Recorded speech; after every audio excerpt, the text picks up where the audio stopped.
Yesus. Terima kasih Bapa. Terima kasih buat segala yang terbaik yang sudah Engkau beri dalam hidup kami. Amin. Bapa, kami sungguh mencintai Engkau. Bapa, kami sungguh mengasihi Engkau. Ya Yesus. Karena pengorbanan-Mu di kayu salib kami boleh ada sampai pada hari ini Tuhan. Amin. Karena kasih karunia-Mu kami boleh ada sampai pada pagi hari ini, sampai pada hari ini. Dimanapun kami berada, yang ada di ruangan maupun yang sedang ada di ruang tamu, di rumah, yang ada di mobil, dimanapun kami berada. Pagi hari ini hati kami menaikkan syukur kepada Tuhan. Amin. Segala perbuatan-Mu ajaib, segala anugerah-Mu gak akan pernah berkesudahan. Kami percaya Engkau adalah Bapa yang rendah hati, yang menyertai kehidupan kami anak-anak-Mu Tuhan. Dan kami percaya. Di mana Engkau hadir, kesembuhan harus terjadi Tuhan. Di mana Engkau hadir, pemulihan harus terjadi. Di mana Engkau hadir, mereka yang mati secara kerohanian, mereka yang mati dalam hubungan harus dibangkitkan kembali. Karena untuk itu Engkau hadir ke dunia. Untuk supaya kami memiliki hidup dan memilikinya dalam segala kelimpahan. Pagi hari ini kami berdoa. Hari ini kami berdoa Tuhan. Terlepas dari segala kesulitan yang sedang kami hadapi. Kiranya mata kami boleh memandang kepada Raja di atas segala Raja. Gembala yang agung, Tuhan yang menyertai kehidupan kami. Berbicara buat umat-Mu Tuhan. Kami gak inginkan yang lain, kami cuma inginkan Tuhan. Dan kami inginkan ada lawatan sesuatu yang terjadi yang membangkitkan dalam hati kami, yang mengubah setiap kehidupan, mengubah setiap keluarga, mengubah setiap hubungan, mengubah kota, bahkan mengubah bangsa-bangsa di dalam nama Tuhan Yesus. Terima kasih Tuhan. Thank you for your love. Terima kasih buat cinta-Mu Tuhan Yesus. Urapi mata kami untuk melihat, urapi telinga kami untuk mendengar, urapi hati kami untuk percaya bahwa Tuhan sudah menyediakan yang terbaik bagi kami anak-anak-Nya.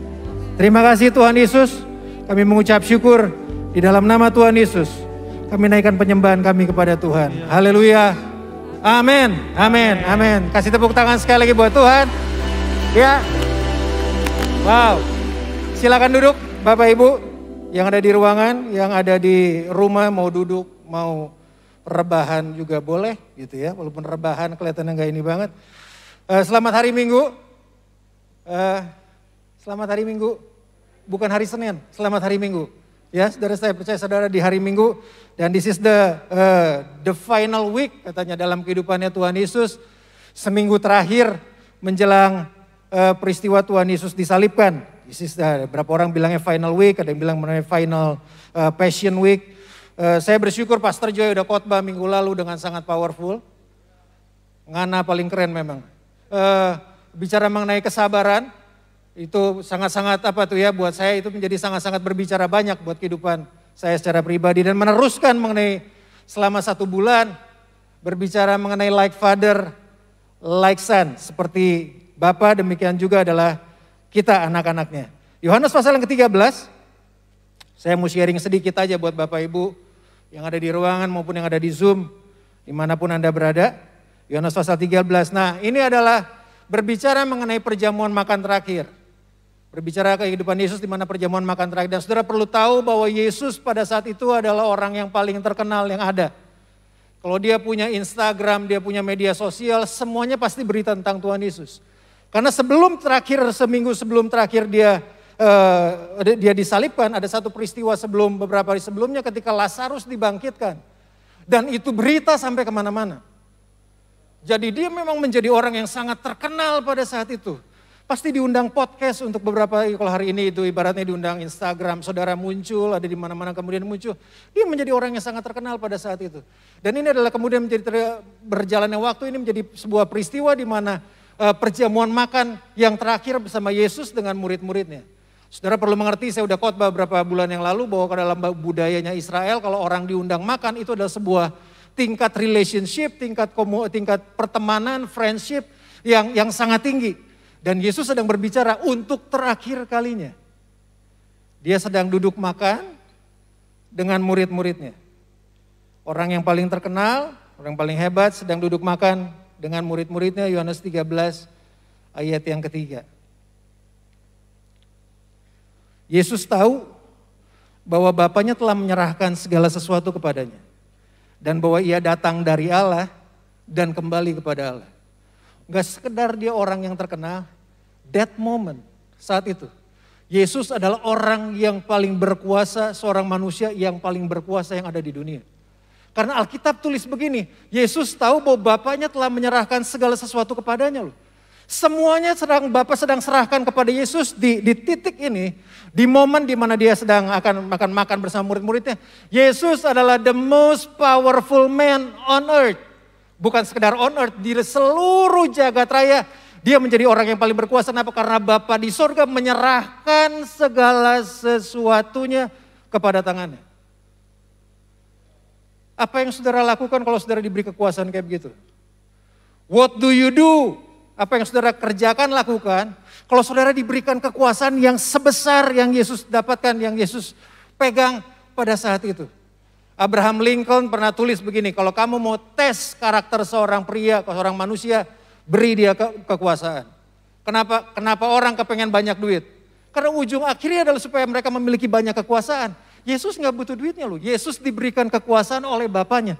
Jadi ketika peristiwa ini terjadi, saudara perlu catat ini baik-baik. Saudara perlu renungkan ini baik-baik, saudara perlu tanamkan di dalam hati baik-baik. Yesus bukan cuma seorang sembarangan, dia adalah the most powerful man.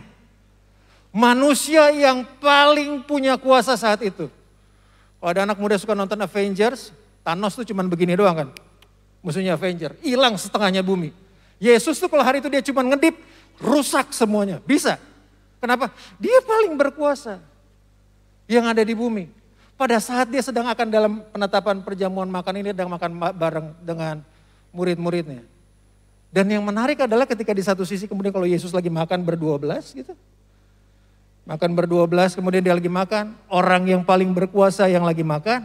Sementara di sisi-sisinya ini lagi pada berisik nih. Saudara tahu berisiknya apa? Lukas 22 ayat yang ke-24 berkata begini. Terjadilah juga pertengkaran, di Lukas 22 ayat yang ke-24. Terjadilah juga pertengkaran di antara murid-murid Yesus. Siapakah yang dapat dianggap terbesar di antara mereka? Yesus lagi duduk, orang yang paling berkuasa lagi duduk. Ini di pinggiran, ini semua lagi kasak kusuk nih. Lagi ngomong-ngomong apa? Lagi ributin siapa yang paling besar di antara mereka. Lagi ributin siapa yang paling jago di antara mereka, siapa yang paling hebat di antara mereka. Kemudian saya sedikit-sedikit berimajinasi. Kemudian ketika Yesus lagi makan, mereka lagi makan, kemudian ya ketika lagi sibuk kemudian lagi pada ngobrol siapa yang paling hebat, kemudian ya Andreas mungkin berkata gini, kelihatan yang paling hebat gua deh. Kenapa? Gua salah satu murid pertama Tuhan Yesus loh yang dipanggil. Ya boleh aja. Kemudian Yudas Iskariot berkata gini, entar dulu. Harusnya yang paling hebat gua dong, kenapa? Gua yang megang duit. Yudas itu adalah bendaharanya Tuhan Yesus, dia yang megang keuangan. Jadi dengan kata lain, jadi gua dong yang paling hebat, kenapa? Gua yang megang duit loh. Kalau Tuhan gak percaya gua kenapa dia percayain duit pada gua? Kemudian Yohanes berkata, entar dulu dong. Yang paling dekat sama Tuhan kan gua. Yohanes tuh orang di Alkitab tuh sebagai murid yang paling dekat dengan Tuhan. Lagi ribut kasak kusuk. Kemudian Petrus muncul begini, tolong jangan berisik. Harusnya gue yang paling besar. Kenapa? Coba siapa yang pernah berjalan di atas air? Gua. Lu kan gak pernah berjalan di atas air. Jelas gua paling hebat. Ini lagi kasak kusuk semuanya 12. Orang yang paling berkuasa yang namanya Yesus lagi duduk makan. Apa yang dia lakukan? Ayat selanjutnya berkata begini. Lalu bangunlah Yesus dan menanggalkan jubahnya. Ia mengambil sehelai kain lenan dan mengikatkannya pada pinggangnya. Ayat yang kelima. Kemudian ia menuangkan air ke dalam sebuah basi. Dan mulai membasuh kaki murid-muridnya. Lalu menyekanya dengan kain yang terikat pada pinggangnya itu. The most powerful person. Orang yang paling berkuasa. Ketika Yesus, kemudian Alkitab itu Yesus bangkit, ketika duduk kemudian dia bangkit. Semua mata udah mulai memandang pada Yesus. Udah mulai mereda tuh yang pada ngomong-ngomong kemudian. Dan Alkitab tulis adalah Yesus bangun, menanggalkan jubahnya, lalu ia mengambil sehelai kain lenan. Dan mengikatkannya pada pinggangnya. Dan saudara perlu mengerti ketika perjamuan makan terakhir ini, Yesus minta kepada murid-muridnya disiapin sebuah tempat. Dan kemudian disiapin sebuah tempat. Nah adalah sebuah kebiasaan pada saat itu, kalau yang punya rumah, biasanya yang setiap rumah kalau mau masuk tuh orang harus disiapin bejana pembasuhan air biasanya. Dan biasanya itu adalah tuan rumah yang nyiapin. Atau kalau nggak itu disiapin juga seorang budak, seorang hamba yang memang tugasnya untuk membersihkan kaki. Jadi pada saat itu saudara bayangin Yesus ya, bukan di tempatnya Yesus tapi dia pinjam tempatnya orang, nggak disiapin budaknya. Mungkin juga nggak disiapin bejana pembasuhannya dan semua mereka masuk ke ruang itu. Dan saudara pikir, teman-teman bayangin, ya murid-muridnya pikir, aduh kita nggak cuci kaki nih. Ya gimana, ya udahlah masuk aja, kenapa? Karena nggak ada kepengen satu orang pun yang membasuh kaki murid-muridnya yang lain. Gengsi dong. Dan untuk mencuci kaki murid-murid atau mencuci kaki tamu yang masuk ke dalam rumah pada saat itu adalah jabatan budak yang paling rendah. Bahkan di kebudayaan Israel berkata gini, bahkan budak Yahudi itu nggak boleh ditugaskan seperti kayak begitu. Itu harus budak bangsa kafir, kenapa? Jadi orang yang mencuci kaki di depan adalah orang yang paling rendah jabatannya dalam status budak. Budak aja udah nggak enak, ini udah jabatannya yang paling rendah. Udah disebutnya dengan dulos memang. Itu adalah orang yang udah nggak sangat-sangat dalam sejarah, dalam tingkatannya. Budak itu adalah budak yang paling rendah. Yang mencuci kaki tamu-tamu yang ada. Dan saudara bayangin gak, Yesus the most powerful person kemudian mengambil alih, mengambil sebuah contoh untuk dia mencuci kaki murid-muridnya. Oh, dan itu dilakukannya beberapa jam kemudian sebelum dia meninggal. Bangun Yesus menanggalkan jubahnya lalu mengambil sehelai kain lenan dan mengikatkannya pada pinggangnya. Gak ada satu budak pun yang disiapin. Tapi justru Yesus mengambil tanggung jawab itu menjadi seperti budak. Membasuh kaki murid-muridnya. Saya beri sebuah contoh gambaran supaya kita sedikit-sedikit lebih jelas. Saya butuh volunteer satu. Tolong. Ya ibu yang baju hijau. Gak usah nyilek sini, bentar. Iya. Iya. Ini gak rekayasa. Yang di TV kan gak tahu, ini gak rekayasa. Ya, ibu, sini ibu. Kalau untuk kayak gitu gak perlu ditepuk tangan lagi. Ibaratkan dia Yudas Iskariot, oh enggak dong, masa Yudas Iskariot. Ini istri saya, duduk, ceritanya duduk. Duduk.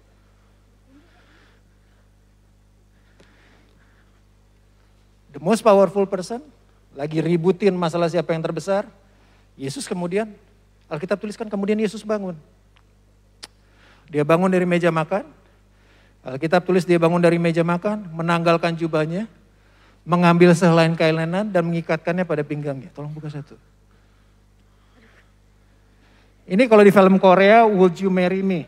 Ya, ini bukan film Korea, mohon maaf.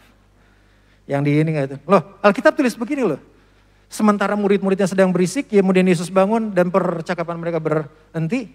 Alkitab tulis bahwa Yesus berlutut. Karena posisi untuk budak, untuk membasuh murid, dia harus berlutut. Saudara bisa bayangin gak raja di atas segala raja berlutut di kaki murid-muridnya? Halo? Orang yang paling berkuasa di seluruh muka bumi, di seluruh dunia sedang berlutut. Dan bukan sekedar dia berlutut, Alkitab kan tulis kemudian dia pegang kaki murid-muridnya. Dipegang. Di zaman itu gak ada sepatu kayak sekarang. Sepatunya mungkin bertali-tali kali. Sendal ibaratnya. Dan hari itu kan jalanannya gak ada aspal. Mungkin jalanannya bisa becek. Mungkin jalanannya kan kotor, penuh debu dan di mana-mana. Mohon maaf, mungkin pernah nginjek kotoran atau kayak gimana. Itu sebabnya makanya disiapin air di depan sebelum masuk rumah. Kenapa? Kakinya kotor. Raja di atas segala raja loh. Ini murid-murid lagi makan, sibuk siapa yang terbesar. Dipegang bagian yang paling kotor pada saat itu. Dipegang. Kemudian saya kembali lagi kepada apa yang terjadi di Kejadian 1. Waktu Tuhan ciptain manusia sih. Tuhan harus kotorin tangannya buat ciptain kita. Karena Alkitab tulis Tuhan membentuk manusia dari debu tanah dengan tangannya. Enggak diciptakan keluar dari mulutnya. Dia pegang ambil debu tanah, dia kotorin. Itu the same hand. Tangan yang sama, 2000 tahun, beribuan tahun yang lalu waktu menciptakan manusia. Tangan yang sama yang sedang memegang kaki yang kotor murid-muridnya. Seberapa kotor hidup saudara, saya harus beritahu. Tangan Tuhan tetap sama, dia tetap pegang hidup yang kotor. Membersihkan kehidupan saudara, memulihkan kehidupan saudara. Karena itu yang dia lakukan dari ribuan tahun yang lalu. Dan dia buktikan di peristiwa sebelum dia meninggal. Dia tetap pegang bagian yang kotor. Kalau saudara pikir Tuhan jijik dengan dosa, betul. Tuhan jijik memang dengan dosanya. Tapi sangat mencintai manusianya. Dia pegang kaki yang kotor. Alkitab tulis kemudian memang sih itu harusnya disiram kakinya. Mau disiram kakinya? Enggak ya. Disiram kakinya, kemudian dibasuh dengan kainnya. Dan dari 12 orang, saudara perlu lihat. Ada kakinya Yudas di sini. Saudara bayangin ketika Yesus pegang kakinya Yudas Iskariot, dia kan Tuhan. Dia tahu akan apa yang Yudas lakukan beberapa jam kemudian. Kalau saya Tuhan Yesus ketika saya pegang kaki Yudas, mungkin saya patahin aja nih kakinya, kelihatannya lebih enak nih. Atau kita racunin sedikit, kenapa? Dia hianatin saya loh. Dihianati. Kemudian berpegang pada kakinya Petrus. Petrus yang dalam beberapa jam kemudian akan menyangkal Tuhan Yesus 3 kali. Tuhan cuma bilang, aduh Petrus, enggak bilang begitu dia. Dia tetap pegang yang kotor, dia basuh, kemudian dia bersihan. Ada kakinya Thomas loh di sana. Yang dalam beberapa waktu kemudian dia berkata, kalau aku gak lihat tangan dan kaki yang berlubang paku itu, aku gak percaya. Ini murid-murid Yesus dan dia tetap pegang loh. Seberapa kotor sih saudara dan saya? Tuhan tetap pegang kita loh. Kita seringkali mempertanyakan Tuhan ada di mana waktu saya sulit? Tuhan tetap ada di tempatnya. Pertanyaannya saudara sedang ada di mana? Itu kan yang jadi pertanyaan penting. Nah itu boleh kasih tepuk tangan buat Tuhan. Karena pertanyaannya bukan Tuhan ada di mana, tapi saya ada di mana. Kelihatannya udah beres. Thank you. The most powerful person, dia sapu itu semua, dia bersihkan itu semua. Dari 12 orang yang sibuk tadi bicara siapa yang paling hebat di antara mereka, enggak ada satupun loh beberapa jam kemudian yang menyertai Yesus sampai di kayu salib. 12-12-nya yang lagi sibuk siapa yang paling hebat, enggak ada satupun. Apakah kemudian Yesus enggak melayani mereka? Tetap dia duduk. Raja tetap berlutut, kemudian melayani mereka. Tangan yang menebus adalah tangan yang sama yang membasuh kita. Yesus berlutut. Ketika Yesus berlutut kan bukan berarti identitas rajanya hilang. Apa karena waktu Yesus berlutut tadi kemudian raja di atas segala rajanya hilang? Enggak. Dia tetap raja di atas segala raja dong. Hari ini tuh kita diajarin memang di dunia. Kalau saudara mau jadi hebat, saudara perlu hambat orang yang ada di bawah saudara. Perlakukan, jatuhin musuh saudara apa saudara. Itu kerajaannya dunia. Kita datang dari kerajaan yang berbeda. Kerajaan surga berkata gini, kalau kamu mau menjadi besar, layani orang lain. Kenapa? Karena raja di atas segala raja sedang memberi contoh. Ayat selanjutnya Yohanes 13 ayat yang ke-14 berkata begini. Yohanes 13 ayat yang ke-14. Jadi jikalau aku membasuh kakimu, aku yang adalah Tuhan dan gurumu, maka kamu pun apa? Wajib saling membasuh kakimu.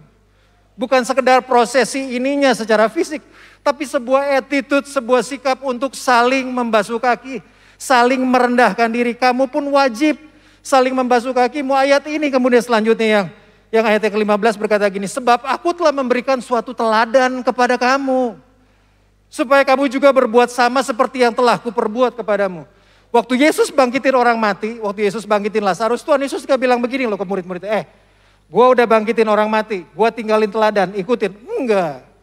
Waktu Yesus lakukan begitu banyak mujizat, dia gak bilang murid-muridnya, aku udah meninggalkan teladan, ikuti teladanku nyembuhin orang. Enggak. Tapi di titik ini, cuman sekali lu Yesus bilang begini, di titik dia membasuh kaki murid-muridnya, ini teladan yang aku beri selama aku hidup, ikutin teladan yang ini. Cuman itu. Hari ini kan kita diajar, anak-anak muda apa? Diajarin tentang flexing. Wow, murah banget. Itu kan kemudian kata jadi kemana-mana. Diajarin ada di mana-mana. Kerajaan sorga berbeda. Aku berikan kamu teladan, layanin yang lain. Karena ayat selanjutnya dia berkata begini ayat yang ke-17. Jikalau kamu tahu semuanya ini. Kalau Dede tahu semuanya ini, kalau kita tahu semuanya. Maka berbahagialah kamu jika kamu melakukan. Enggak sekedar saudara melakukan, meneladani apa yang Yesus lakukan. Tapi Tuhan berkata gini, I guarantee you. Aku jamin ini buat kamu. Yesus sendiri yang sedang jamin ini buat saya dan saudara. Berbahagia kamu jika kamu melakukannya. Kalau yang ngomongnya saya, saudara gak usah percaya. Tapi kalau yang ngomongnya Tuhan Yesus, lebih baik saudara percaya. Gak mungkin dia bohong. Berbahagialah kamu jika kamu melakukan. Kalau gitu kan pertanyaan yang praktisnya gini, dimulai dari mana sih kita? Untuk membasuh kaki, untuk merendahkan diri, untuk melayani. Dari rumah. Mau dari mana? Suami kita dipanggil untuk melayani istri. Saya kali-kali ketemu berapa suami berkata, berapa teman-teman atau ya, kalau lagi duduk sama mereka yang udah menikah, kerjaan saya, tugas saya adalah cari uang di luar, tugasnya di rumah, rumah tangga adalah urusannya istri. Woi, rumah tangga itu terjadi karena suami istri, bukan istri doang. Jadi suami-suami yang model beginian, kembalilah ke jalan yang benar. Karena Anda sedang tersesat dalam pernikahan saudara. Mulailah untuk layanin istri. Demikian pula istri, mulailah untuk melayani suami. Efesus 5 sampai Efesus 6 tuh berbicara itu tuh. Suami suami mengasihi istri sama seperti Tuhan mengasihi gereja. Nah, melayani istri sama seperti Tuhan melayani gereja. Istri tunduklah kepada suamimu seperti di dalam Tuhan. Loh, istri-istri juga perlu untuk apa? Melayani suaminya seperti apa? Seperti di dalam Tuhan. Anak-anak, hormati orang tuamu seperti di dalam Tuhan. Kita anak-anak kan perlu juga untuk melayani orang tua kita. Kena ini semuanya. Kemudian bapak-bapak diwakilin oleh bapak-bapak orang tua.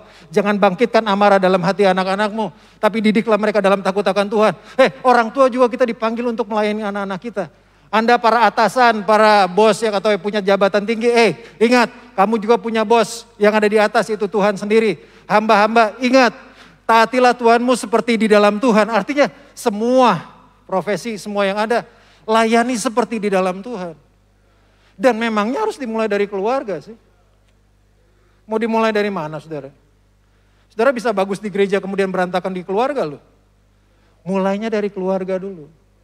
Mulainya dari saya, sebagai suami, sebagai istri, sebagai orang tua, sebagai anak, sebagai pekerja, sebagai atasan, sebagai bawahan. Attitude yang kayak begitu harusnya dimulai di sana. Dan doa saya memang itu harus dimulai dari rumah. Waktu pandemi awal-awal terjadi Pak, saya ya ketika semua kemudian lockdown kayak gimana, saya masih ingat, saya ceritain ini juga ke beberapa teman-teman. Sementara saya lagi WPDA pagi, ya tetap kan WPDA kemudian di lockdown di mana-mana, kita nggak bisa kemana-mana, jadi mau nggak mau istri harus masak. Jadi selama saya lagi WPDA tuh beberapa kali, setiap kali pagi lagi baca Alkitab tuh kemudian istri saya kemudian bilang, Dek, tolong ambilin ini. Saya tahu dia lagi di dapur masak. Ya udahlah, ambilin. Tapi kemudian beberapa hari, beberapa kali kok kemudian saya bilang, nggak rohani sekali istri saya. Orang lagi berdoa sama Tuhan loh, berdoa lagi, bicara lagi raja di atas segala raja. Lagi baca firman Tuhan kusyuk, kemudian tiba-tiba, Dek tolong ambilin kuali. Astaga Tuhan. Saya udah dalam sebuah titik kemudian berkata gini, Tuhan ini harus dikotbahin kelihatannya. Saya harus kasih tahu, kemudian saya harus khotbahin, saya udah siapin ayat-ayatnya kayak begini. Ini gak rohani sama sekali. Kemudian kemudian dia minta kayak gitu, saya udah bilang, udah Tuhan ini saat yang tepat saya pikir. Berdiri, jadi saya punya kursi dan meja, dia ada di dapur. Jadi sementara saya berdiri, saya udah bilang, udah Tuhan ini harus ini gak rohani banget. Orang lagi ini, kemudian ketika saya berdiri, tiba-tiba tuh kemudian Tuhan seperti ngomong buat saya, yang salah lu. Lah kok saya yang salah jadinya? Iya dong, salah. Bangun lebih pagi. Oke, salah kalau kayak gitu kan. Bangunnya sama seperti, tapi yang kedua gini, yang kedua yang saya gak habis pikir. Kalau istrimu minta sesuatu, minta tolong sesuatu, berarti memang dia gak bisa lakukan itu. It is your job untuk menolong dia. Adalah tugasmu untuk tolong dia. Di titik itu saya yang malu loh, gak jadi marah-marah itu ibaratnya. Dan mulai saat itu sampai sekarang saya suka ada di dapur. Ngacak-ngacak di dapur maksudnya bukan tapi saya suka bantu dapur. Tapi itu kan dimulai dari kita. Dimulai dari istri. Dimulai dari orang tua, dimulai dari anak. Berbahagialah kamu jika kamu melakukannya. Berbahagialah kita jika kita melakukannya.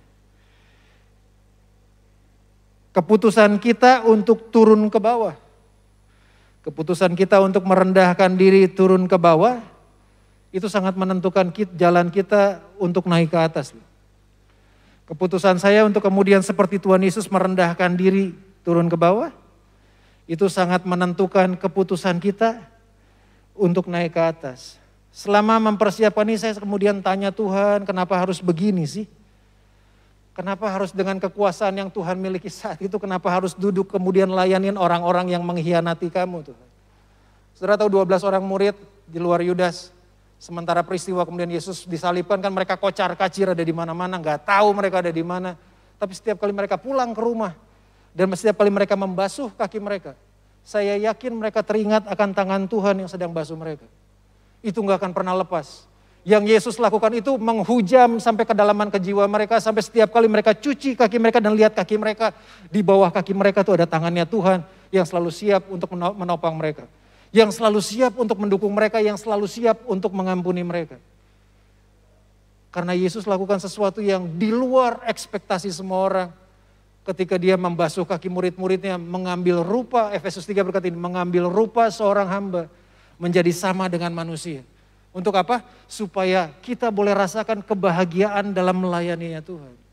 Saya nggak tahu juga ada Come on Bethlehem hari ini. Dalam bulan-bulan ini kemudian ada begitu banyak pelayanan yang sedang dibuka. Hari-hari ini saudara harus hadir, datang di sana juga. Kalau saudara punya beban untuk melayani, punya kesempatan untuk melayani. Dan buat saya orang-orang hebat. Itu asyir-asyir di bawah, asyir parkir, asyir apa dan semua yang adalah buat saya adalah orang-orang hebat. 2 bulan yang lalu tuh saya melayani asyir di bawah. Melayani di bagian lift, saya udah cerita sama beberapa orang. Ada satu jemaat yang memang karena vaksinnya kurang 1 gak bisa masuk. Saya diomelin loh. Saya kan gak bilang begini, majelis gereja lu main omel-omelin enak aja. Enggak. Kenapa? Loh, itu baru diomelin, belum disalib. Jangan sampai disalib maksud saya memang ya. Tapi kan memang begitu pelayanannya. Teman-teman yang dibawa kan teman-teman hebat-hebat semua. Bahkan saya melihat sebuah ini. Seringkali. Karakter kita itu terlihat dari bagaimana kita memperlakukan orang yang lebih kecil dibanding kita. Orang yang less fortune gak lebih beruntung dibanding kita. Kita kan seringkali pikir mereka yang asyir parkir di bawah cuma parkirin mobil sama kayak tukang parkir. Salah Anda. Dan karakter Anda terlihat di sana. Oh saya lihat loh. Yang wah udah kayak tukang parkir aja. Loh buat mereka yang ada di pelayanan, di office boy, jadi office boy aja. Pernah bilang thank you buat mereka? Pernah tepuk pundaknya kemudian bilang terima kasih? Iya, bagaimana saudara memperlakukan orang seperti kayak gitu? Itu menunjukkan siapa diri saudara loh. Kalau Yesus aja untuk Yudas Iskariot dan Petrus, dia gak pandang muka untuk layanin. Siapa kita? Siapa kita menurut saudara? Kalau saudara orang paling kaya di dunia, Yesus sudah paling punya segalanya. Tapi dia mengambil sebuah keputusan untuk merendahkan diri. Dia mengambil sebuah keputusan untuk merendahkan diri loh. Hari ini papa mertua saya ulang tahun. Dia udah kembali ke rumah Bapak di sorga, dia udah tenang. Tapi ada satu gambaran kuat yang saya selalu lihat kalau kita lagi ibadah sama-sama. Dia pernah sehat gereja di gerejanya, kemudian tapi gak pernah berkhotbah juga sih memang, tapi penasihat gereja dituakan. Dia selalu ada dalam barisan yang paling akhir. Kalau lagi ibadah sebelum pandemi ya keluar dari ruangan. Dan yang paling itu yang gak akan pernah kami berdua lupa, kami sekeluarga lupa. Sementara yang lain pulang, dia tuh kerjaannya cuma pungutin permen, bungkus permen, pungutin tisu. Kita tuh nungguin dan liatin. Sampai hari ini itu berbekas buat saya loh Pak. Seorang penasehat gereja saya pikir. Kemudian harus pungutin sampah di bawah. Kalau disuruh khotbah dia gak akan pernah bisa memang. Tapi kalau disuruh berdoa ya masih oke. Orang yang sangat sederhana. Papa saya sebelum dia meninggal, Bapak kandung, saya masih ingat sepupu saya sempat bilang, Bapak lu sebelum dia meninggal seminggu sebelumnya, dia masih jadi fasilitator di life group loh. Wah, menaruh sebuah barrier buat saya, standar buat kami berdua bahwa hidup ini harus benar-benar dipakai seperti yang Tuhan inginkan untuk kita lakukan. Kalau raja di segala raja aja mengambil sebuah kesempatan, sebuah pilihan untuk melayani, siapa kita? Siapa kita kemudian kita menolak untuk melayani keluarga kita, kemudian kalau saudara diberi kesempatan untuk ada di gereja, kemudian menolak untuk melayani di gereja. Time is ticking, waktunya sedang berjalan terus-terusan. Kita kan gak hidup selama-lamanya. Betul? Saya tutup dengan perkataan dari Martin Luther King Jr. Martin Luther King Jr. kasih sebuah hal yang sangat bagus pada kesempatan hari ini. Martin Luther King Jr., boleh slide yang terakhir. Ada? Everybody can be great because everybody can serve. Semua kita bisa jadi orang besar. Karena apa? Karena semua kita bisa melayani. Semua kita bisa menjadi orang besar bukan karena kita punya keuangan yang besar, bukan karena kita punya kepintaran yang besar, bukan kita punya kehebatan yang besar. Semua kita bisa besar. Karena semua kita punya kesempatan untuk melayani. Seperti Yesus harus basuh kaki murid-muridnya menjelang akhir kehidupannya. Kalau ditanya, Tuhan kenapa kau buat kayak begini sih? Jawabannya cuma karena dia mencintai kita loh.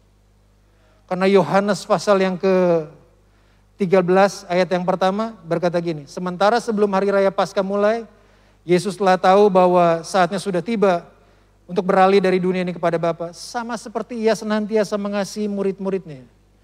Demikianlah sekarang ia mengasihi mereka sampai pada kesudahan.